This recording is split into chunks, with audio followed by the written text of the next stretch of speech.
Hello my dear students. तो पिछली video के अंदर मैंने आपको टॉपिक करवाया था टैक्स शिफ्टिंग। ये टॉपिक जो है वो बीए फोर्थ सेम क्लास के लिए करवा रहा हूँ, जो इकोनॉमिक्स सब्जेक्ट है। सो पिछली वीडियोस के अंदर जितनी बातें मैंने आपको बताई थी थोड़ा सा मैं आपको रिवाइज करवाता हूँ। लाइक चैप्टर का जो नेम है, वैसे चैप्टर नंबर 8 है बीए फोर्थ सेम में, तो उसका नाम है कराधान और करापात। कराधान और करापात, इसको इंग्लिश में कहते हैं impact and incidence of taxation. Okay, देखो कराधान का मीनिंग मैंने आपको ये बताया था, जिस व्यक्ति पर टैक्स का पहला या आरंभिक भार पड़ता है, जो गवर्नमेंट फर्स्ट टाइम टैक्स जिससे वसूल करती है उसे कहते हैं कराधान। और करापात का मतलब जो व्यक्ति टैक्स का अंतिम भार सहन करता है, मतलब उस टैक्स को वो आगे किसी और पर टाल नहीं सकता। जैसे मान लीजिए सरकार ने मुझ पर इनकम टैक्स लगाया, तो इनकम टैक्स मुझ पर लगाया तो मैंने ही सरकार को दिया, मैंने वो पैसे किसी और से तो वसूल नहीं किए ना, तो वो क्या है करापात। वो टैक्स का मेरे पर लास्ट का बर्डन पड़ा। और कराधान का एग्जाम्पल एक देखते हैं, जैसे एक फैक्ट्री में कुछ सामान बन रहा है, उस सामान पे बनाने पे सरकार ने टैक्स लगाया, जिसको बोलते हैं एक्साइज ड्यूटी, उत्पादन कर। तो वो उत्पादन कर सरकार को कौन चुकाता है? जो उस वस्तु का उत्पादन करता है। बट वो उसने पहली बार सरकार को टैक्स दिया, तो हम उसको कहते हैं कराधान। तो इस प्रकार से कराधान जो पहली बार टैक्स चुकाता है और करापात जो लास्ट में चुकाता है, वो उसको आगे ट्रांसफर नहीं कर सकता। इन दोनों के साथ साथ एक टॉपिक और होता है टैक्स शिफ्टिंग, इसे हिंदी में कहते हैं कर विवर्तन। कर विवर्तन मैंने आपको पिछली वीडियोज में बताया था, जब किसी पर कोई टैक्स लगाया जाता है, उस टैक्स का कितना भाग किसी और पर टाला जाता है। जैसे वही बात है कि 1 रुपया टैक्स लगाया सरकार ने, एक वस्तु बन रही है, उत्पादक पर लगाया। उत्पादक, जैसे मान लो गवर्नमेंट ने 5 रुपये टैक्स लगाया, उस 5 रुपये टैक्स में से उस उत्पादक ने वस्तु की कीमत 4 रुपये महंगी कर दी, तो हम कह सकते हैं कि उस पूरे टैक्स में से 5 रुपये में से उस टैक्स का 4 रुपये का भार आगे टाला गया, क्योंकि वो वस्तु की कीमत 4 रुपये आगे बढ़ा दी गई। तो ये मैं आपको पहले बता चुका हूँ। तो आज का मेरा एक और टॉपिक है कि ये जो टैक्स शिफ्टिंग हम करते हैं, हम पे सरकार टैक्स लगाती है, उस टैक्स के पैसे को कितना हम किसी और पर टालने में सफल होते हैं। तो टैक्स शिफ्टिंग कुछ बातों पर डिपेंड करती है कि टैक्स शिफ्टिंग होगी कि नहीं होगी, या कम होगी या ज्यादा होगी, सो मेनी फैक्टर्स। बट आज के इस वीडियो में मैं आपको एक मेन फैक्टर होता है इलास्टिसिटी ऑफ डिमांड, कंप्लीट कहता हूँ प्राइस इलास्टिसिटी ऑफ डिमांड। तो एक और की ये जो टैक्स शिफ्टिंग होती है, ये 2 टाइप्स की होती है। आगे की ओर कर विवर्तन, इसको कहते हैं फॉरवर्ड शिफ्टिंग, जब टैक्स का भार विक्रेता से क्रेता की ओर ट्रांसफर होता है, उसे कहते हैं कर का आगे की ओर विवर्तन। मेरा पहले वाला एग्जांपल इसी का था। उत्पादक एक विक्रेता है, कस्टमर एक क्रेता है। उत्पादक पर सरकार टैक्स लगाती है, उत्पादक इस टैक्स के भार को आगे खरीदार पर डाल देता है, तो हम इसे कहते हैं फॉरवर्ड शिफ्टिंग। ऐसे ही बैकवर्ड शिफ्टिंग, जब टैक्स का भार क्रेता से विक्रेता की ओर ट्रांसफर होता है। और इसका एग्जाम्पल ये है, जैसे मान लीजिए मैंने अपना मकान किसी को किराए पे दिया होगा, तो गवर्नमेंट ने जब हाउस टैक्स भेजा, उस किराएदार ने हाउस टैक्स जाके सरकार को भर दिया। तो पहली बात तो इसमें विक्रेता कौन है, क्रेता कौन है? मैं मकान मालिक हूं तो मैं हूं विक्रेता, जो मेरा किराएदार है वो है क्रेता। तो गवर्नमेंट को पहली बार टैक्स कौन भर के आया? जो मैंने किराएदार रखा हुआ है, वो किराएदार जाके सरकार को टैक्स पे करके आ गया। तो उसमें टैक्स में जो उसने पे किया, उसने बाद में मकान मालिक से मुझसे वसूल कर लिया, तो उसने किराएदार ने टैक्स मेरे पे डाल दिया। तो किराएदार क्रेता था, मैं मकान किराए पे रहने वाला विक्रेता हुआ, तो इसमें टैक्स का भार पीछे की ओर शिफ्टिंग हुआ, क्योंकि टैक्स का भार क्रेता से विक्रेता की ओर ट्रांसफर हो गया। तो अब आगे हम करते हैं कि जो टैक्स शिफ्टिंग होती है वो कुछ बातों पर डिपेंड करती है। तो आज का मेन टॉपिक कर विवर्तन को निर्धारित करने वाले तत्व, इंग्लिश में कहते हैं डिटरमिनेंट्स ऑफ टैक्स शिफ्टिंग। बहुत सारे फैक्टर होते हैं। फैक्टर मतलब जैसे गवर्नमेंट ने कर लगाया, तो कोई बात तो होगी कि वो टैक्स कितना आगे किसी और पे टाला जा सकता है। तो इन सब बातों में से एक मेन होता है डिटरमिनेंट्स, वो होता है मांग की कीमत लॉज, इंग्लिश में प्राइस इलास्टिसिटी ऑफ डिमांड। मांग की कीमत लॉज किसे कहते हैं? Percentage change in quantity by percentage change in price.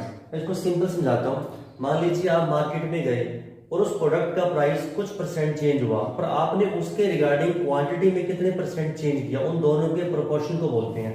For example मान लीजिए 10% प्राइस फॉल हुआ, फॉल मतलब that's why I took minus sign. 10% price market में वस्तु का कम हुआ, उसकी वजह से मार्केट में 20% डिमांड इंक्रीज हो गई। तो हम कह सकते हैं कि देखो आगे जो साइन आता है इसमें माइनस का साइन आता है। प्राइस इलास्टिसिटी ऑफ डिमांड में माइनस साइन क्यों लगाते हैं? क्योंकि प्राइस और क्वांटिटी का ऑलवेज होता है negative relation, that's why we take minus sign. So इसमें माइनस से माइनस कट करके तो हम कहेंगे प्राइस इलास्टिसिटी ऑफ जो डिमांड है वो 2 टाइम है। 2 टाइम मतलब जितना मार्केट में प्राइस चेंज होता है उसका डबल इफेक्ट पड़ता है क्वांटिटी पर, इसे कहते हैं प्राइस इलास्टिसिटी ऑफ डिमांड। तो अब इसके बाद हम ये करते हैं कि जो टैक्स शिफ्टिंग होती है वो डिपेंड करती है ईडी पर। तो अब जो प्राइस इलास्टिसिटी ऑफ डिमांड होती है वो 5 टाइप्स की होती है। आप इसको ऐसे ही कह सकते हो 5 डिग्रीज।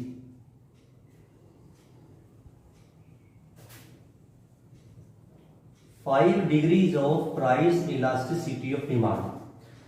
तो इसको हिंदी में कहते हैं मांग की कीमत लोच की श्रेणियां।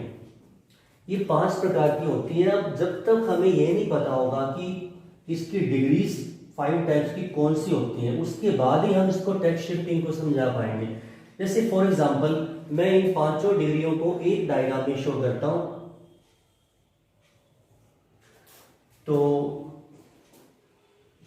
ओ वाई एक्सिस, वर्टिकल एक्सिस पर हम लेंगे वस्तु की कीमत और हॉरिजॉन्टल एक्सिस पर हम लेंगे जो कस्टमर वस्तु की डिमांड करता है। अगर डिमांड कर्व बिल्कुल सेंटर में होता है, डीडी कर्व, तो इसको हम कहते हैं price elasticity of demand equal to 1। और अगर डिमांड कर्व का स्लोप इससे थोड़ा सा कम हो जाता है, इसे कहते हैं price elasticity of demand greater than 1। और अगर ये हॉरिजॉन्टल एक्सिस के हो जाता है पैरेलल, जो हमारा ये डिमांड कर्व है वो हॉरिजॉन्टल एक्सिस के बिल्कुल हो जाता है पैरेलल, इसे कहते हैं price elasticity of demand infinity. और अगर डीडी कर्व का स्लोप बहुत ज्यादा होता है, इस वे से होता है डिमांड कर्व, तो price elasticity of demand less than 1। और अगर डीडी कर्व बिल्कुल वर्टिकल एक्सिस के होता है पैरेलल, तो इसे कहते हैं price elasticity of demand equal to 0। तो first of all we must have knowledge about the degrees of price elasticity of demand, then can you understand how much shifting will be on the other person. So now अब हम इसका first diagram करते हैं।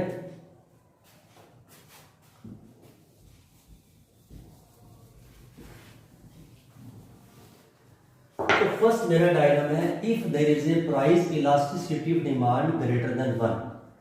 Greater than 1 का मतलब ये होता है, देखिए जैसे मैं आपको एग्जांपल के जरिए शो करता हूं, माइनस साइन लगाते हैं आगे, like percentage change in price.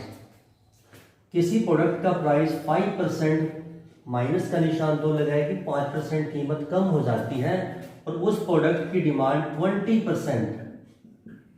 20% उस प्रोडक्ट की डिमांड हो जाती है इंक्रीज।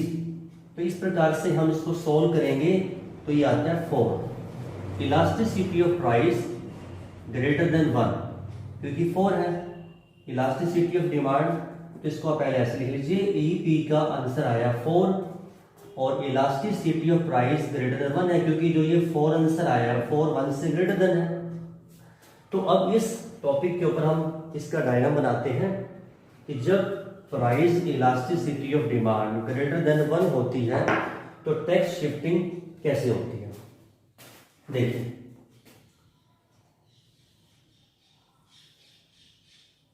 कि आपको पता है कि मार्केट में वस्तु की कीमत कहां पे सेट होती है, जहां पे वस्तु का डिमांड वक्र और वस्तु का पूर्ति वक्र आपस में कट करते हैं। Price determination where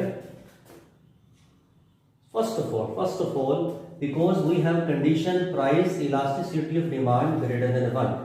So we have to draw DD curve this way. This is that initial. ये पहले मान लीजिए उस वस्तु को जो कस्टमर है वो इस वे से मांगते हैं मार्केट में।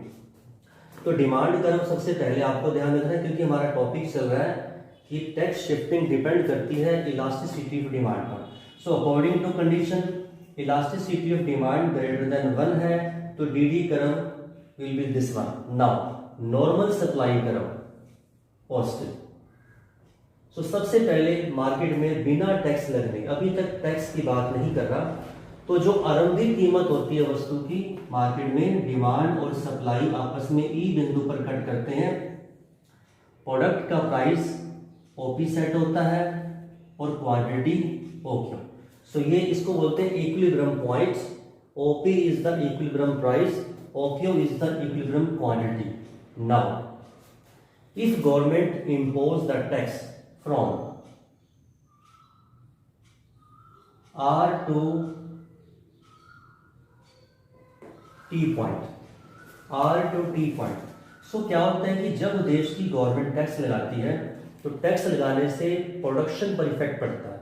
तो जो उस प्रोडक्ट का सप्लाई कर्व होता है, जितनी अमाउंट में टैक्स लगता है सप्लाई कर्व शिफ्ट हो जाता है लेफ्ट साइड। तो अब ये जो पहले वाला सप्लाई कर्व है ये शिफ्ट हो जाता है लेफ्ट साइड, तो ये हो जाता है S1 S1, इसको हम नाम देते हैं S1 S1। तो अब क्योंकि मार्केट में प्राइस डिटरमिनेशन वहां पे होता है जहां डिमांड और सप्लाई आपस में इंटरसेक्ट करते हैं, तो न्यू सप्लाई कर्व उस डिमांड कर्व को अब यहां पर कट कर रहा है, न्यू सप्लाई कर्व। तो जो बाद में कीमत सेट होती है अब होती है यहां पे। अब आप देख सकते हो कि इसमें ना जो प्रोडक्ट का प्राइस है वो पहले से कितना इंक्रीज हो गया, P से P1, और टैक्स शिफ्टिंग वो होती है जो उस कस्टमर ने सामान पहले से कितना महंगा लिया। तो अब मार्केट में पहले का प्राइस ओपी था, प्राइस इंक्रीज हो गया OP1। अब आप देखिए टोटल टैक्स, टोटल टैक्स जो लगाया गया वो है R से लेकर T तक, R से लेकर T तक। इसको आप लिखिए R से लेकर T तक। अब इस टैक्स देखो यहाँ पे क्वांटिटी भी सेट कर लीजिए, क्योंकि नीचे होती है क्वांटिटी, क्वांटिटी पहले से कम हो जाती है और प्राइस पहले से बढ़ जाता है। अब है सबसे मेन टॉपिक कि टोटल टैक्स का अमाउंट हुआ R से लेकर T तक। इस पूरे टैक्स में से टैक्स शिफ्टिंग कितनी हुई? देखिए जो टैक्स का अमाउंट प्राइस में ऐड करके उसको आगे कस्टमर से वसूल कर लिया गया, इस टोटल TR टैक्स में से T से लेकर जो S तक का पार्ट है, यहाँ ये पहले वाला प्राइस है, इस प्राइस को इतना इंक्रीज हो गया, तो इस पूरे टैक्स में से S से लेकर T तक प्राइस में ऐड हो गया। तो हम इसमें अब ये कहेंगे इस टोटल टैक्स में से जो कंज्यूमर ने जो टैक्स का बर्डन सहा वो है T से लेकर S तक, और इस पूरे टैक्स में से ये टैक्स तो उत्पादक आगे ट्रांसफर करने में सफल हो गया, क्योंकि इसमें से वो कीमत में बढ़ाकर उसने ये TS टैक्स उस कस्टमर से वसूल कर लिया। और जो इस टोटल टैक्स में से SR का पार्ट है वो एक उत्पादक को खुद सहन करना पड़ा। इसको हम नाम दे देते हैं, चलिए L। तो अब जो ये नीचे का पॉइंट है, इस TR टैक्स में से S से लेकर R तक ये टैक्स का बर्डन, क्योंकि ये तो प्राइस में ऐड नहीं होना, जो प्राइस महंगा होके कस्टमर से ले लिया वो पहले से इतना फालतू लिया, तो टोटल R से T से टैक्स में T से लेकर S तक का पार्ट ये कस्टमर को सहन करना पड़ा। तो अब यहां पर आप ये कह सकते हो कस्टमर, और ये जो टैक्स का बर्डन है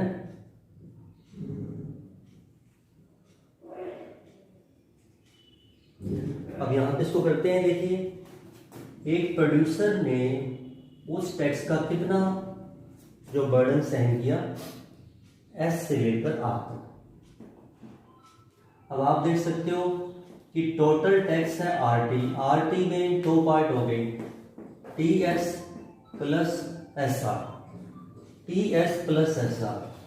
अब इसमें क्लियर हो रहा है कि इस टोटल टैक्स अमाउंट में से जो ज्यादा टैक्स किस पर उसको बर्डन हुआ, एक प्रोड्यूसर के ऊपर, क्योंकि देखो आप देख सकते हो कि इसमें से ये वाला पोर्शन ज्यादा है, तो एक प्रोड्यूसर ने ज्यादा बार क्वेश्चन किया, तो आंसर आपका इसमें ये है कि टैक्स शिफ्टिंग थोड़ी हुई, क्योंकि पूरे टैक्स अमाउंट में से जो प्राइस बढ़ा वही शिफ्टिंग होती है, क्योंकि वो कीमत में जोड़कर कस्टमर से वसूल कर लिया। तो आप इसमें ये कह सकते हो कि एस से लेकर आर ज्यादा है टी से लेकर एस तक। इसमें टैक्स शिफ्टिंग बहुत थोड़ी होती है, क्योंकि जब भी मार्केट में price elasticity of demand greater than 1 होती है तो उस स्थिति में ज्यादा बर्डन एक प्रोड्यूसर को खुद सहन करना पड़ता है, तो टैक्स की शिफ्टिंग वो थोड़ी सी ही कर सकता है। तो आज के इस वीडियो में मैंने आपको एक कंडीशन करवाई है, ये टैक्स शिफ्टिंग डिपेंड करता है प्राइस इलास्टिक डिमांड पर, बट उसके अंदर 1 डिग्री करवाई है कि when the price elasticity of demand greater than 1 then there is well less shifting, बहुत थोड़ी सी शिफ्टिंग होगी और ज्यादा बर्डन उसको खुद वहन करना पड़ेगा। अगली वीडियोस में जो बाकी इसकी 4 डिग्रीज होती हैं उस कंडीशन में भी हम ये बताएंगे कि टैक्स शिफ्टिंग कितनी होती है। Okay, thank you so much.